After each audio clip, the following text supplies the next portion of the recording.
In this video, I'm going to explain why a lot of artists struggle with painting more than they need to.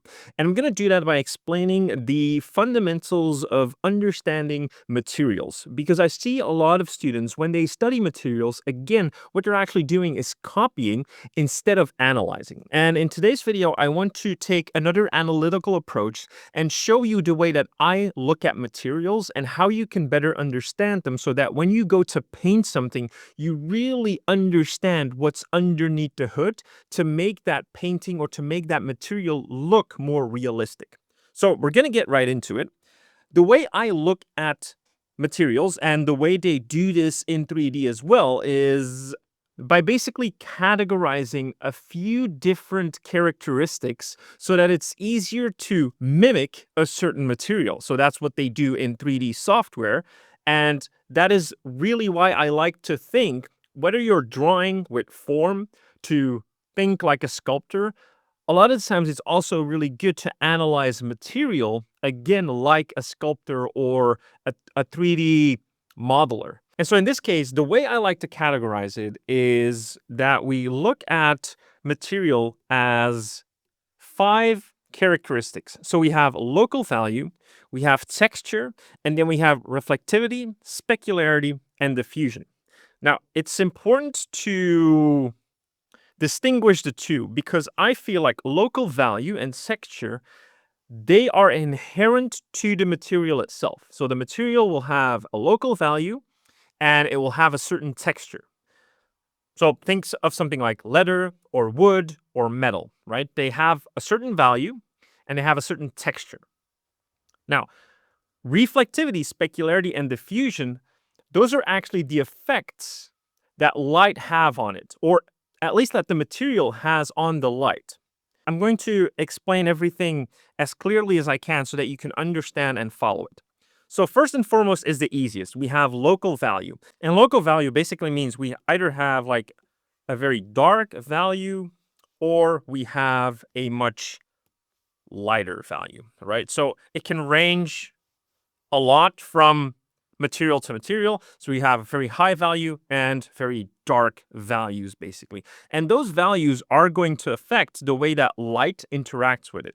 And what we tend to see is that, darker values by default do have a little bit of effect on how light is diffused, but I'm going to get into that.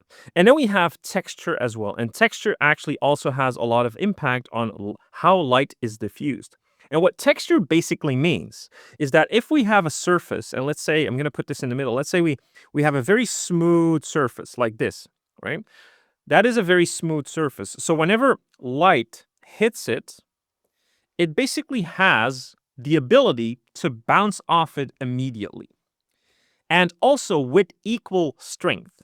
Now, if we have a surface that is like super jagged, if we were to zoom into it, whenever we have light cast onto it, it basically literally scatters around. And because it scatters around, it loses a lot of its potency. So the light that scatters around isn't as powerful anymore. And this is basically when we have diffusion of light. So when light is diffused, it's basically becoming less potent. And that's what you see with material that diffuses light. So leather is a great example of this. Wood is a great example of this. Because it has so much texture, when light hits it, it diffuses, and therefore its ability to be reflected back into our eyes is lowered dramatically. And that's why we don't see a lot of highlights on things like leather or wood. However, when we look at metal, metal has a very, very smooth texture. So metal has the ability to reflect the light completely back to us, with the same sort of potency as the initial light. So think of like this light that I have right in front of me. If that light is, as you can see here on my shirt has a lot of texture. So when that light hits my shirt and it hits the camera, basically your eye in this case, it doesn't have a lot of potency to reflect all of the light back to you. However, if I were to hold this thing right here, right, so this pencil sharpener, you can see, and even the metal here, right, the metal part here, when that light hits it and it hits the camera, it almost a one-to-one in terms of the potency and the intensity of that light. And that is what we call specularity. And so it might be confusing with reflectivity, and I'm going to get to that, but that is what we call specularity. So the specularity is basically the material's ability to reflect the intensity of the light. The better it can reflect the intensity of the light source one-to-one, the more specularity it has. All right, so far, I hope you're still with me. So we have, to recap, we have local value and we have texture. This is the inherent characteristic of a material. I can have a green shirt, I can have a blue shirt, and if I have a blue shirt, it's probably darker in value, especially if it's dark blue. However, when I have a yellow shirt, it's much higher in value. And therefore, the light might be less diffused when it's a yellow light, although not always, because it's going to highly depend on the texture as well. But to put it into clothing perspective, if I have a shirt like this with a lot of texture, even if it's a yellow shirt or a blue shirt, when the light hits it, there's going to be a lot of diffusion. Right, so there's not going to be a lot of light being able to be hit directly back to the camera. However, if I were to be wearing like a yellow raincoat, something that is made of more of a plasticky material, the surface of that material is fairly smooth. And therefore, when the light hits my raincoat in this case, it has a lot of ability to be reflected back into the camera. And we're going to talk about highlights as well in a minute so that you can understand why certain areas of a code have more specularity than they have in other areas. So we're going to talk about that as well. Now, lastly, I have to talk about reflectivity. And reflectivity is basically the ability for a material to reflect its environment. So not the light, but its environment. I like to separate the two because a lot of times they also separate this in 3D software, and it makes it a lot easier to understand certain material characteristics. And so reflectivity is the ability to basically mirror, literally, the environment. When you have a material that has diffusion, you can still have reflectivity. However, the reflectivity will be a lot more blurry, right? So it won't be like a literal mirror. It won't be a one-to-one. And of course, when we talk about a mirror is the highest in specularity, because if I were to put a mirror in this room that is being reflected, and I were to put a light there, well, that light, the intensity of the light, you would literally see it because you would literally see the light source, right? So it's a one-to-one reflection of the light. And therefore, it's very high in specularity. Now, it's important to understand that when we talk about reflectivity, and this is a lot of times where students have a lot of issues, is that reflectivity isn't like a mirror. And what I mean by that is a mirror is flat. It's a flat surface. So you're literally getting a one-to-one reflection of the room as we see it. But if it's on a sphere like this, there's a lot of like deformation because it's following the form of the material. So if it's a sphere like this, everything is going to be warped and bended. And that's something that requires a good understanding of form in order to do that relatively accurately, especially if you want to do it from imagination. So that's the 5 characteristics that I think about when I'm thinking about material. And the way I like to treat this is when we consider a certain material, I actually like to think of it like what you see in games, like sort of this skill map of, okay, we have leather. So what does that mean in terms of points on this skill map? Is it high in value? Because it's leather, it probably doesn't have a lot of specularity. It does have a lot of diffusion. Maybe it has some reflectivity and it has a lot of texture, right? And so that's what I think about when I'm making a map. I don't do this for each material, of course, but that's sort of like what's in my mind when I'm thinking about a certain material. And that makes it easier for me to make choices when I go to paint something. And that's the whole premise of this video, where I want to go to is when you go and paint, a lot of the times, a lot of you think that artists in general, they just paint because they have this feeling of what it needs to look like, or they have the perfect reference of what it needs to look like. But a lot of the times they're very analytical about their approach. I know a lot of artists that like they go even further than this about how they think very analytically about how light works and how it interacts with the environment and what impact that has on the material. And that actually enables them to create very believable representations of material, and just it also enables them to relax more when they're painting because they're not stressed about the unknown. They literally know how they want to paint certain things. If you look at, and this is a very old submission, I think from an old mentee of mine, that I gave this literal assignment where I wanted, so the top layer needed to be like weathered steel spheres sitting in a certain environment. And then the other was more of these chrome spheres sitting in another environment. Now, the main difference between these two is, of course, going to be their material characteristics. So when it comes to the weathered steel spheres, they're going to have a higher texture, so their surface level, right? So their surface level is going to be more jagged. It's not going to be as smooth. And they have a darker local value. So that in and of itself is already going to impact the light.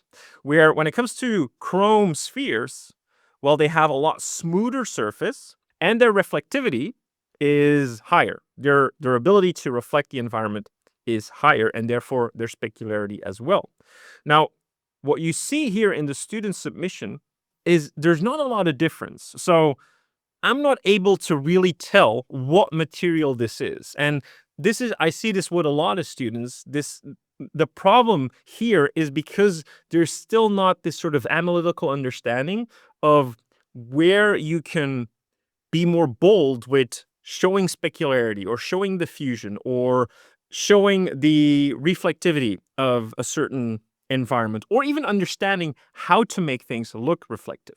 So when you look at the paint overs that I did on two of these, you'll see that with minor adjustments, you can already create a lot more believability in the way that this is handled. So even for instance, this steel ball, I could have gone further with this, of course, and maybe like added some scratches and all of that to show some of the texturing or like the weathering of it itself. But I just wanted to make a quick point that by understanding, like, because this is still steel and there is, of course, texture, but it still is pretty high in its specularity, we can reflect the light source almost one-to-one. So the intensity of the light source can still be as intense as we see it here, as it is reflected back in our eye, right? So this is literally what we have with sort of a highlight. It's the light source being reflected back into our eyes. And so this is in a very sterile environment, so it's like a white grayish environment, so there's not a lot to add. Whereas if it were on a red table, that bounce light is also going to be much more reflected in the steel itself. And then when we look at a chrome ball, this is where the ability to reflect the environment, if we look at the before, right? I mean, it feels like it's being reflected, but it's not really actually being reflected, right? So we need to deform the environment a lot more. There's also going to be some loss of value at the edges, so it's going to be a little bit darker. The light source itself is going to be reflected almost one-to-one, and because its ability to reflect light, it's also going to be able to reflect the ambient light on the side. And so by combining these two elements, or these couple of elements, we create something that looks much more like a chrome sphere than what we had before. We don't really believe that this is chrome. It almost just feels like we're looking through glass to the other side of this table, right? And so this is where this sort of analytical approach to material can really help you understand better what to paint, when to paint it, and it will also help you not only with your values, but also just with your use of color. You'll be more confident with your colors because you have this understanding of texture. And when I see students do material studies, so for instance, there was a time where we studied, I think it was marble maybe, and then jello. Jello being the main thing here. So when we are thinking about jello, when I do a study like this, I'm again breaking it down into its sort of simplest way for me to analyze it. So what's the local value? What kind of texture is present? Is there high specularity? Yes, there is, even though that there is texture. So this is the cool thing about understanding these materials, right? Because some of them will be like outliers. Not all of them follow specific rules. So yes, Jello will have this ability to really reflect the light, the intensity of the light source, therefore being high in specularity, but there will also be diffusion. And it will not really have reflectivity. It's not like we can see the environment in the jello unless it's like extremely smooth. But because of the red color as well, the local value, that red, is pretty dark, like red is pretty dark value. It's going to diffuse that and it's going to be harder to see the environment anyway. And because we understand that, we can then create whatever we want and make it look like jello. So we can make like this sort of this jello night, right? And by understanding that, and by literally following sort of those material characteristics. Now, translucency also comes into play when we're talking about jello. But again, we're just being analytical about these materials. So here as well, like these are like two jello nights. And this is where it starts becoming fun. And this is where you really will have a understanding or a confirmation for yourself that you understand the material that you just studied. Because just doing these sphere copies of certain materials doesn't necessarily mean you understand the material. And it doesn't necessarily mean that you can replicate that in a different setting. But by doing something like this and like really trying to apply these characteristics of material onto something completely new, you can confirm for yourself that whether or not you really understand this material. And I think that is one of the things that has really, really, really helped me with my painting when I want to paint whatever.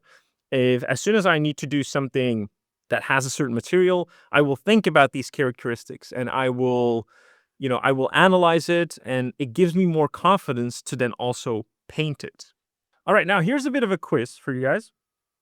Now we have this axe, right? And you've seen this with other people that have painted axes before. There's always much more highlight on these edges. And of course we have highlight here because it's a basic form, it's a cylinder, so this part of the cylinder will reflect the light, and because it's metal, it will have a fairly high intensity. However, because it's like weathered steel and there's some texture to it, it's not a one-to-one. The intensity is a bit lowered because there's a bit of diffusion going on. However, usually the highest intensity of the specularity in this case is at the edges. And I'm going to give you 10 seconds on the clock to tell me in the comments why that is. 10 seconds.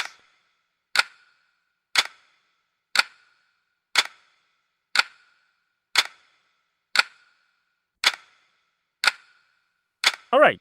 So, because of our understanding of these characteristics of material right here, if we represent in a flat line, if the axe overall has sort of this texture, surface texture, right? When the light hits it, there's going to, of course, be a bit of scattering. Now, of course, there's going to be some intensity in the way that the light is hit back, but is going to be a little bit of diffusion. Now, at the edges of things, microscopically, this is the top edge of the axe, right? So, microscopically, that surface area is much smoother.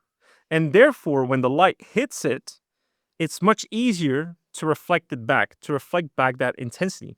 That's why in a room, when you have a room with corners, that is why the corner also lights up. The reason for that there's a fine line in the corner when you put on your lights, is because it's an edge just like the axe itself. And therefore the surface area is a bit smoother, and it's easier to reflect that back, to reflect back the intensity of the light. So there's less diffusion in a corner, just like there is on the tip of a knife or an axe. All right? So by understanding that, you unlock a lot of cool things and a lot of cool trivia about how you can paint texture and how you can make it more believable.